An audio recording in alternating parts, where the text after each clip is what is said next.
প্রিয় ছাত্রছাত্রীরা, সবাইকে পলাশ ফিজিক্স চ্যানেলে স্বাগত। আজকের আমরা দ্বাদশ শ্রেণীর ইউনিট 3 শুরু করব। ইউনিট 3 এর দুটি চ্যাপ্টার আছে।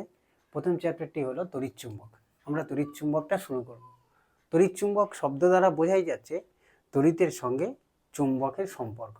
অর্থাৎ দেখা যায় যে পরিবাহীর মধ্যে দিয়ে বা বলতে পারি তারের মধ্যে দিয়ে তড়িৎ প্রবাহ ঘটলে, এরকম একটা তার মধ্যে দিয়ে তড়িৎ প্রবাহ ঘটলে তারের চারপাশে চুম্বক ক্ষেত্রের সৃষ্টি হয়। অর্থাৎ কারণটা হলো কি? কারণটা হলো তড়িৎ প্রবাহ। ফলটা কি হচ্ছে? ফলাফল হলো চুম্বক ক্ষেত্র বা চুম্বক সৃষ্টি হচ্ছে। অর্থাৎ তড়িৎ প্রবাহের ফলে চুম্বকের সৃষ্টি হচ্ছে। তাই এই অধ্যায়টির নাম হলো তড়িৎ চুম্বক। জানো, এই তড়িৎচুম্বক নিয়ে প্রথমে পরীক্ষা নিরীক্ষা করেছিলেন ওরস্টেড। কার কথা বলছি? ওরস্টেড। কি পরীক্ষা করেছিলেন? ওরস্টেড ছাত্রদেরকে ওহমের সূত্র পরীক্ষা করে দেখাচ্ছিলেন। ওহমের সূত্র আমরা জানি। ওহমের সূত্র কি? যে একটি পরিবাহীর মধ্যে দিয়ে বা একটি তারের মধ্যে দিয়ে তড়িৎ প্রবাহ যাবে যদি তারের দুই প্রান্তের বিভব পার্থক্য থাকে। ধরো এটি একটি পরিবাহী। এখন পরিবাহীর দুই প্রান্তে একটি বিভব পার্থক্য থাকলে, পরিবাহীর দুটো প্রান্তের মধ্যে একটি বিভব পার্থক্য থাকলে কি হয়? দেখা যায় পরিবাহীর মধ্যে দিয়ে তড়িৎ প্রবাহ ঘটে বা পরিবাহীর মধ্যে দিয়ে কারেন্ট যায়। ওহম কি বলেছিলেন? ওহম বলেছিলেন যে এই পরিবাহীর মধ্যে যে প্রবাহ যায় আই, এই পরিবাহীর দুই প্রান্তের বিভব পার্থক্যের সঙ্গে সমানুপাতিক। এটাই ওহম বলেছিলেন যে এই পরিবাহীর দুটো প্রান্তের মধ্যে বিভব পার্থক্য যত বাড়াবো পরিবাহীর মধ্যে দিয়ে তত বেশি পরিমাণ কারেন্ট যাবে। এখন দেখো, উনি ওরস্টেড এই পরীক্ষাটা করেই ছাত্রদের দেখাচ্ছিলেন। এরকম একটা পরিবাহী নিয়েছিলেন এবং পরিবাহীর দুই প্রান্তের বিভব পার্থক্য বাড়াচ্ছিলেন, ভোল্টমিটার দিয়ে সেটা পরিমাপও করছিলেন। তার সঙ্গে সঙ্গে এখানে কি হচ্ছে? কারেন্টের মান বাড়ছে। এটা উনি দেখাচ্ছিলেন। কিন্তু হঠাৎ কি দেখলেন জানেন? এই যে পরীক্ষা ব্যবস্থাটা যখন করছিলেন, আশেপাশে টেবিল ছিল, যন্ত্রপাতি ছিল, সেই টেবিলের কাছাকাছি একটা চুম্বক শলাকা ছিল। চুম্বক শলাকা কি? যেমন আমরা দেখেছি বাতাস প্রবাহিত হলে কোন দিক থেকে বাতাস প্রবাহিত হচ্ছে সেটা জানার জন্য সেই দিক নির্দেশক মোড়ক থাকে। বাতাস যেদিকে প্রবাহিত হয় মোড়কের অভিমুখ সেদিকে পরিবর্তিত হয়। ঠিক একই রকমভাবে চুম্বক শলাকা দেখতে এরকম একটা দণ্ড, তার প্রান্তে এরকম একটি দণ্ড চুম্বক থাকে। খুব তীক্ষ্ণ প্রান্ত সম্পন্ন দণ্ড চুম্বক, খুব সরু। কি হয়? যখনই এর আশেপাশে, এই দণ্ড চুম্বকটির আশেপাশে, বা এটাকে বলা হয় চুম্বক শলাকা। কি বলা হচ্ছে? চুম্বক শলাকা।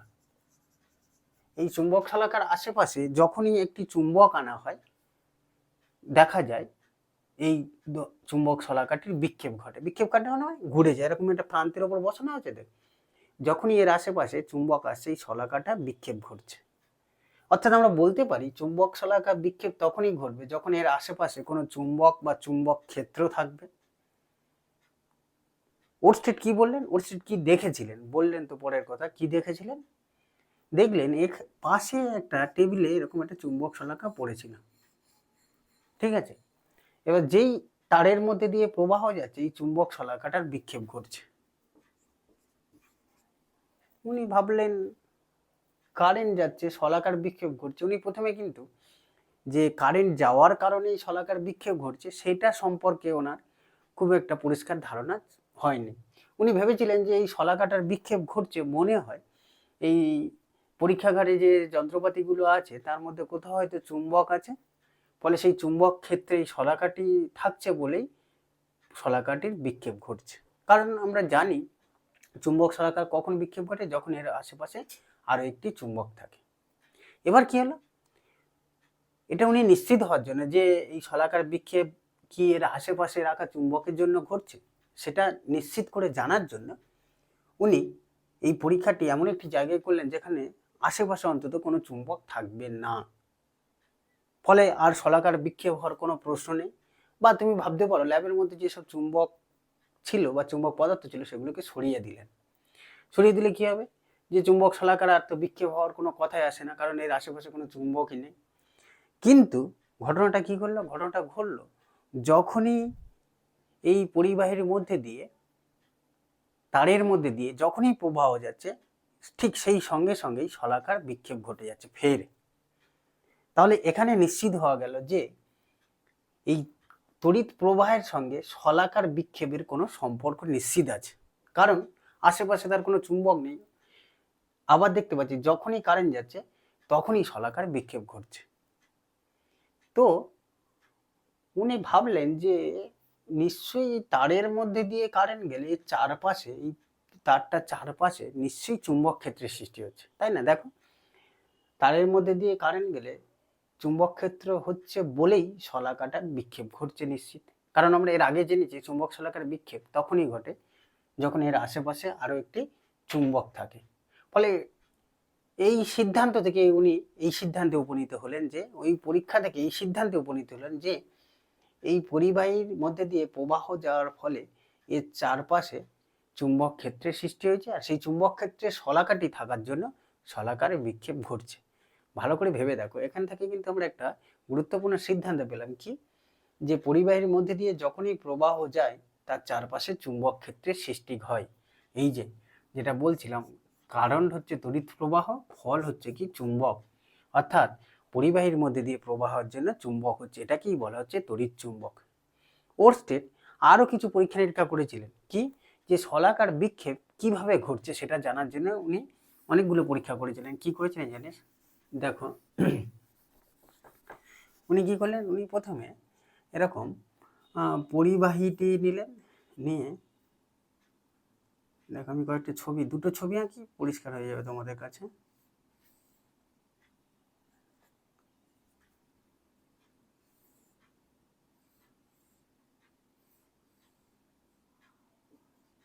দেখো দুটো, এটা প্রথম ক্ষেত্র, এটা দ্বিতীয় ক্ষেত্র, দুটোর মধ্যে তফাৎ আছে, একটু লক্ষ্য করে দেখো যে দুটো ক্ষেত্রেই কারেন্ট একই দিকে যাচ্ছে, তড়িৎ প্রবাহ একই দিকে ঘটছে, কিন্তু প্রথম ক্ষেত্রের ছবিটাতে আমরা দেখতে পাচ্ছি যে শলাকাটি তারের উপরে আছে। মানে কেমন বিষয়বস্তু যেন, ধরো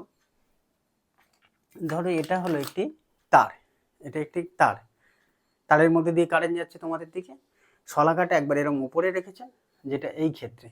দ্বিতীয় ক্ষেত্রে কি করলেন, শলাকাটাকে এরকম নিচে রাখলেন, রেখে কি দেখলেন যে দুটো ক্ষেত্রেই কারেন্ট একই দিকে যাচ্ছে। কোন দিকে যাচ্ছে দেখো, সাউথ থেকে নর্থ, দুটো ক্ষেত্রেই কারেন্ট যাচ্ছে, কিন্তু শুধু পার্থক্য কোথায়? পার্থক্য হচ্ছে একবার শলাকাটা তারের উপরে আছে, একবার শলাকাটা তারের নিচে আছে। মানে তারটা দেখো এখানে শলাকার উপরে, এখানে তারটা শলাকার নিচে আছে। এখানে দেখা গেল যে শলাকার উত্তর মেরু এদিকে বেঁকে যাচ্ছে, এখানে দেখা গেল শলাকার উত্তর মেরুটা এদিকে বেঁকে যাচ্ছে। মানে এরকম ছিল তো এরকম হয়ে গেল, এর ক্ষেত্রে এরকম হয়ে গেল, মানে দুটো ক্ষেত্রে আলাদা আলাদাভাবে বিক্ষেপ ঘটলো। শুধু তাই নয়, উনি কি করলেন দেখো, এই যে ছবিটা আমরা এঁকেছি এখানে যদি আঁকি, আচ্ছা তোমরা দেখতে পাচ্ছ কি আমি দেখে নিই, ওখানে আঁকলে হ্যাঁ দেখতে পাবে। দেখো এই ছবিটার ক্ষেত্রে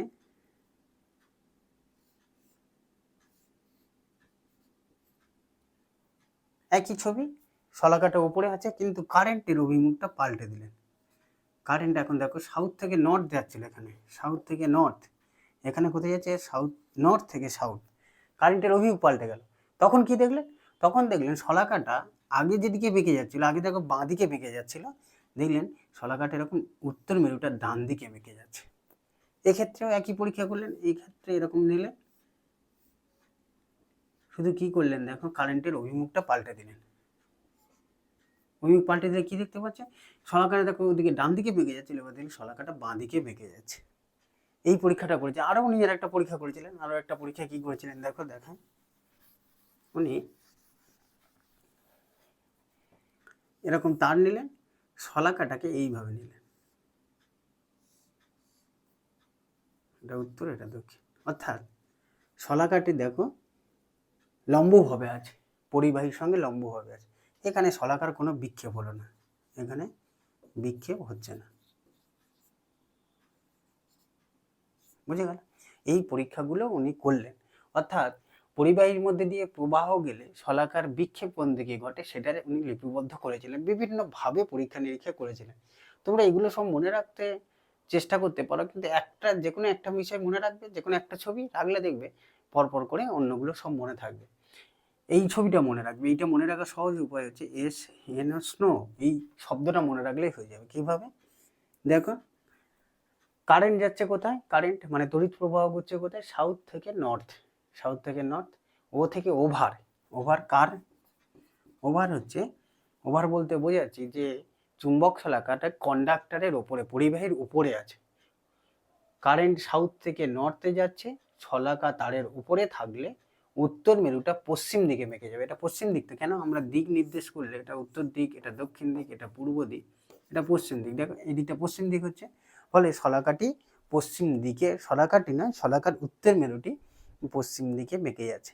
এটা দেখে আমরা বলে দিতে পারি।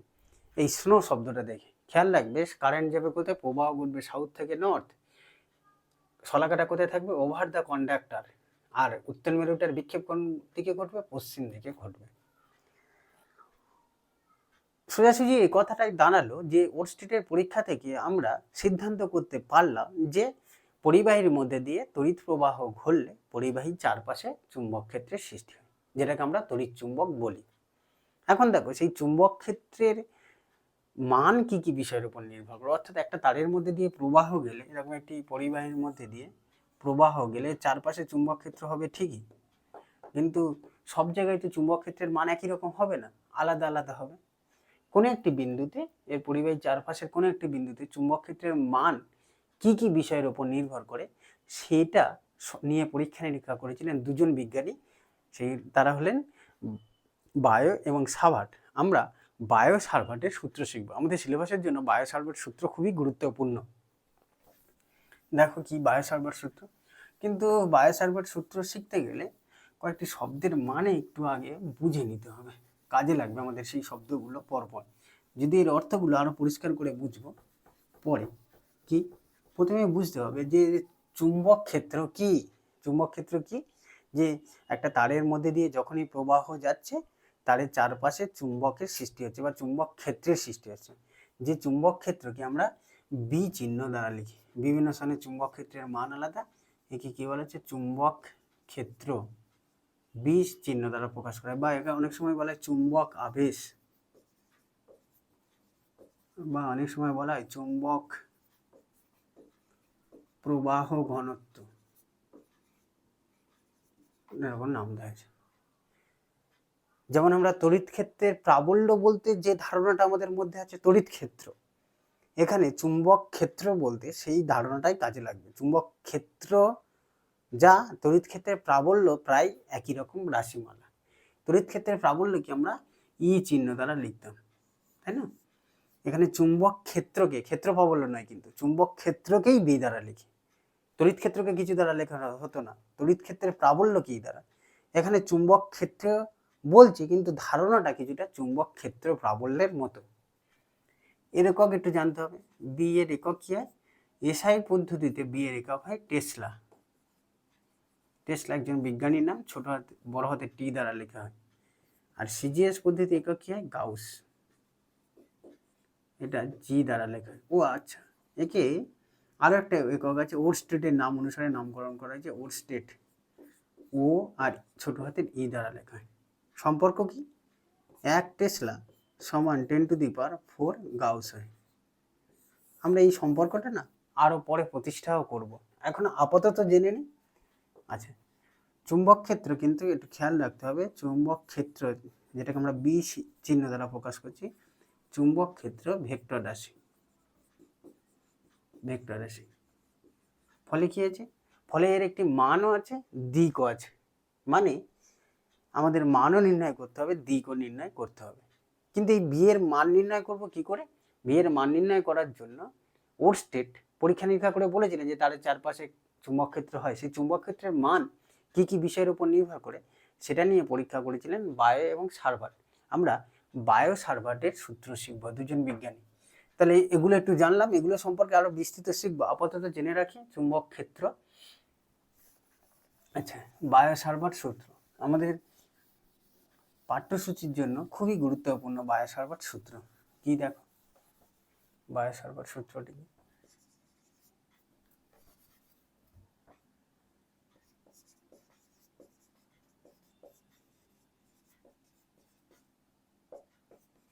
দুজন বিজ্ঞানী মিলেই এই পরীক্ষাটা করেছিলেন। গাণিতিক সমীকরণ দিয়েছিলেন। ধরো এরকম একটা পরিবাহীর মধ্যে দিয়ে তড়িৎ প্রবাহ ঘটছে। আচ্ছা, একটা কথা এখানে পরিষ্কার হয়ে থাকা উচিত, তড়িৎ প্রবাহ মানে কারেন্ট।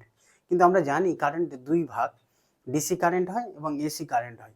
এখানে আমরা কারেন্ট বলতে কিন্তু ডিসি কারেন্টের কথা বলছি, অর্থাৎ সমপ্রবাহের কথা বলছি। যখনই তড়িৎ প্রবাহ বলবো জানবে সমপ্রবাহ বা ডিসি কারেন্ট। এসি কারেন্ট গেলে চুম্বক ক্ষেত্র হবে, কিন্তু দেখবে এটা বোঝার পর আমরা বুঝতে পারবো যে এসি কারেন্ট গেলে এই তারের মধ্যে দিয়ে চুম্বক ক্ষেত্র পাওয়া যায় না কেন সহজে, সেটাও বুঝো, বা পাওয়া যায় না মানটা জিরো হয় কেন। আপাতত আমরা বুঝি যে এই পরিবাহীর মধ্যে দিয়ে কারেন্ট যাওয়া মানে ডিসি কারেন্ট। ডিসি কারেন্ট মানে যে কারেন্টের অভিমুখটা কখনো পাল্টাবে না, অভিমুখ একই দিকে হবে। আচ্ছা, বায়োসাভার্ট সূত্র কি বলছে যে একটা তারের মধ্যে দিয়ে তড়িৎ প্রবাহ ঘটলে তারের চারপাশে তো চুম্বক ক্ষেত্র হয়, সেটা আমরা অস্ট্রেলিয়ার পরীক্ষা থেকেই জেনে ফেলেছি। এখন কোনো একটি বিন্দুতে, ধরো এটা একটা এম বিন্দু, এম বিন্দুতে উৎপন্ন চুম্বক ক্ষেত্রের মান কি কি বিষয়ের উপর নির্ভর করে, সেই সংক্রান্ত পরীক্ষা হচ্ছে অস্ট্রেলিয়ার পরীক্ষা। কি কি বিষয়ের উপর নির্ভর করে বলছে যে আমরা যদি পরিবাহীর একটি ক্ষুদ্র দৈর্ঘ্য ডিএল নিই, মানে আমি এই দুটো দাগের মধ্যে দূরত্বকে ডিএল বলছি, এই ডিএল অংশটুকুনের জন্য এম বিন্দুতে উৎপন্ন চুম্বক ক্ষেত্র চারটে বিষয়ের উপর নির্ভর করে ওনারা বললেন। কি কি বললেন? এই ডিএল অংশটুকুনির জন্য এম বিন্দুতে উৎপন্ন চুম্বক ক্ষেত্র চারটে বিষয়ের উপর নির্ভর করে। একে বললেন, আচ্ছা একটা কথা এখানে খেয়াল রাখো, আমি পুরো তারটার জন্য এম বিন্দুতে চুম্বক ক্ষেত্রের কথা কিন্তু বলছি না। আমি কি বলছি? এই তারের একটি ক্ষুদ্র দৈর্ঘ্য, এই ডিএল অংশটুকুনির জন্য এম বিন্দুতে চুম্বক ক্ষেত্র, ফলে এখানে উৎপন্ন চুম্বক ক্ষেত্রকে আমরা ডিবি দ্বারা লিখব। এইটুকুনি অংশের জন্য তো এখানে যে চুম্বক ক্ষেত্র হবে খুব ক্ষুদ্র পরিমাণ, তাই ডিবি দ্বারা লিখছি। পুরো তারটার জন্য হলে চুম্বক ক্ষেত্রকে আমরা কি দ্বারা লিখতাম? পুরো পরিবাহীটির জন্য হলে শুধু বি লিখতাম। বোঝা গেছে? আমি তারের একটি ক্ষুদ্র দৈর্ঘ্যের জন্য তাই ডিবি দ্বারা লিখলাম। বললেন ডিবি সমানুপাতিক আই। আই কি? আই এই পরিবাহীর মধ্যে দিয়ে যে কারেন্টটা যাচ্ছে তার সঙ্গে সমানুপাতিক, অর্থাৎ এই পরিবাহীর মধ্যে দিয়ে যত বেশি কারেন্ট যাবে তড়িৎ প্রবাহের মান যত বেশি হবে, এম বিন্দুতে উৎপন্ন চুম্বক ক্ষেত্রের মান তত বেশি হবে। আর কি বললেন? আর বললেন ডিবি সমানুপাতিক ডিএল। ডিএলটা কি? ডিএল হলো এই পরিবাহীর দৈর্ঘ্য, অর্থাৎ এই পরিবাহীর দৈর্ঘ্য যত বেশি হবে এম বিন্দুতে উৎপন্ন চুম্বক ক্ষেত্রের মান তত বেশি হবে, তাই না? দেখো চুম্বক ক্ষেত্রটা হচ্ছে কেন? এই তারের মধ্যে দিয়ে কারেন্ট যাওয়ার জন্য। এখন তারের দৈর্ঘ্য যত বাড়বে এম বিন্দুতে উৎপন্ন চুম্বক ক্ষেত্রের মানও তত বেড়ে যাবে। সেটা ওনারা বললেন যে আমি যেহেতু এই ক্ষুদ্র দৈর্ঘ্যের জন্য নিচ্ছি, এই দৈর্ঘ্যটা যত বেশি নেবে, ডিএলটা যদি আরো বড় করে নাও, এতটা দৈর্ঘ্যের জন্য নাও, তাহলে নিশ্চয়ই এম বিন্দুতে উৎপন্ন চুম্বক ক্ষেত্রের মান আরো বেশি হবে। আর একটা কথা বললেন, একটা কি বললেন? যে উৎপন্ন চুম্বক ক্ষেত্রের মান এই ডিএল এবং এম বিন্দুর দূরত্ব যেটা আছে তার বর্গের ব্যস্তানুপাতিক হয়। ডিএল থেকে এম বিন্দু যে দূরত্ব তার বর্গের ব্যস্তানুপাতিক, মানে এম বিন্দুটি যত দূরে যাবে, কোথা থেকে? এই ডিএল থেকে। আমি তো ডিএল অংশের জন্য বের করছি। ডিএল থেকে যত দূরে যাবে এম বিন্দুতে উৎপন্ন চুম্বক ক্ষেত্রের মান তত কমতে থাকবে। আর একটা কথা বলেছিলেন, আমি বললাম চারটে বিষয়ের উপর নির্ভর করে, আই ডিএল 1/r²। আর বললেন ডিবি সমানুপাতিক হচ্ছে সাইন থিটা। এটা আবার কি? সাইন থিটাটা কি? সাইন থিটা কি জানো? এই যে ডিএলটা আমরা জানি পদার্থবিজ্ঞানের ভাষায় DL tends to zero, DL খুব ক্ষুদ্র, মানে আমরা ডিএলকে একটা বিন্দু হিসেবে ধরতে পারি। আর আরটাকে কি বলা হচ্ছে? একটু আগেই বললাম, আরটা হচ্ছে ডিএল থেকে এম বিন্দুর দূরত্ব। এটাকে আমরা এরকম ভাবতে পারি, ডিএলটাকে যেহেতু পয়েন্ট হিসেবে ধরছি, বিন্দু হিসেবে, তাই আমি আরটাকে বলতে পারি ডিএল এর সাপেক্ষে এম বিন্দুর অবস্থান ভেক্টর। আরটাকে কি বলা হচ্ছে? আরটাকে বলা হচ্ছে ডিএল এর সাপেক্ষে সাপেক্ষে এম বিন্দু অবস্থান ভেক্টর।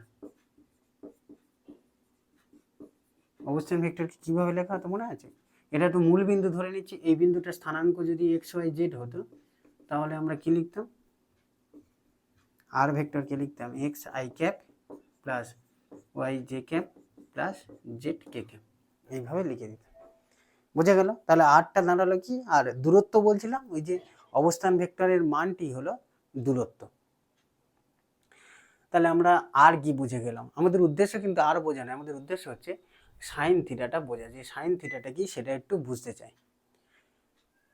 আরটা তাহলে অবস্থান ভেক্টর এর অভিমুখ কোন দিকে হবে? ডিএল থেকে এম বিন্দুর দিকে। যেহেতু আরটাকে বলছি ডিএল এর সাপেক্ষে এম বিন্দুর অবস্থান ভেক্টর।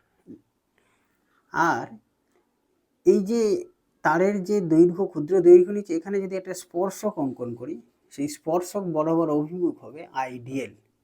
আইডিএলটার অভিমুখ স্পর্শক বরাবর হয়। আইডিএলটা কি? আইডিএলটা হলো, এখানে লিখে নিচে লিখলে হয়তো তোমরা দেখতে পারবে না, আইডিএলকে বলা হচ্ছে প্রবাহ অংশ। প্রবাহ অংশ বা ইংরেজিতে বলে কারেন্ট এলিমেন্ট। আইডিএল, আই কিন্তু কারেন্ট স্কেলার রাশি, ডিএল ও স্কেলার রাশি, কিন্তু আইডিএলটা একত্রে ভেক্টর রাশি। আইডিএল এর অভিমুখ কোন দিকে হয়? এই ডিএল এ বিন্দুতে, ডিএল বিন্দু কেন বলছি জানো? কারণ ওটা খুব ক্ষুদ্র। ডিএল বিন্দুতে প্রবাহ মাত্রার অভিমুখে যে স্পর্শক আঁকা আছে সেটা হলো আইডিএল এর অভিমুখ। আর এটা অবস্থান ভেক্টরের অভিমুখের মাঝখানে একটা কোণ তৈরি হচ্ছে, যেটাকে বলা হচ্ছে কি থিটা। ওরস্টেড, এই ওরস্টেড বলছি ভুল করে, বায়োসাভার্ট, ওনারা কি বললেন? ওনারা বললেন যে এই বিন্দুতে উৎপন্ন চুম্বক ক্ষেত্রের মান এই সাইন থিটার সঙ্গে সমানুপাতিক হয়। তাহলে থিটাটা কি এখানে নিশ্চয়ই বোঝা গেল এবারে? থিটাটা হলো আইডিএল ও আর এর মধ্যবর্তী কোণ। আইডিএল মানে কি নিশ্চয়ই বুঝতে পেরেছে, আর আর মানে কি বোঝা গেল? সাইন থিটার সঙ্গে সমানুপাতিক। ওনারা এইগুলো পরীক্ষা নিরীক্ষা আছে করে বলেছিলেন। এটা খেয়াল রাখো যে এটা ট্যান থিটা বা কস থিটা কেন হয় না, সেগুলো এখন আমাদের শেখার বিষয়বস্তু নয়। আমরা ওনাদের পরীক্ষা থেকে যে সিদ্ধান্ত এসেছিল সে কটাই জানলাম, যে এম বিন্দুতে উৎপন্ন চুম্বক ক্ষেত্রে চারটি বিষয়ের উপর নির্ভর করে। ফলে আমরা ডিবিটাকে কি লিখতে পারি? যৌগিক ভেদ অনুসারে দেখো ডিবি সমানুপাতিক লিখতে পারি I dl sine theta by r square. এটি হলো বায়োসাভার্ট সূত্র। আশা করি বোঝা গেল। এই I dl sine theta by r square কোনটা কি রাশি একটু মনে রাখবে। এখানে আর কিন্তু দূরত্বের মানটা, আর বলতে এখানে আর ভেক্টর নয়, আর মানে এটা দুটো over x square plus y square plus z square, Biot Savart সূত্র। দেখো এই সূত্র থেকে আমরা কিন্তু এখানে উৎপন্ন চুম্বক ক্ষেত্রের মান নির্ণয় করতে পারবো না। চুম্বক ক্ষেত্রের মান নির্ণয় করার জন্য এই সমানুপাতিটাকে সমান করতে হবে, সূত্রের আকারে লিখতে হবে। তো সমান করতে হবে মানে একটা ধ্রুবক নিতে হবে। সেই ধ্রুবকটা কত না হয়? সেই ধ্রুবকটা নিয়েছিলেন, ওনারা নিতে পারেননি সঠিক করে, নিয়েছিলেন ল্যাবলাস বলে একজন বিজ্ঞানী।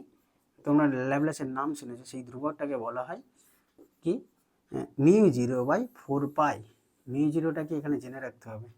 এখানে জেনে রাখতে হবে μ0/4π এর মান কত হয়? μ0/4π এর মান হয় 10⁻⁷ হেনরি পার মিটার।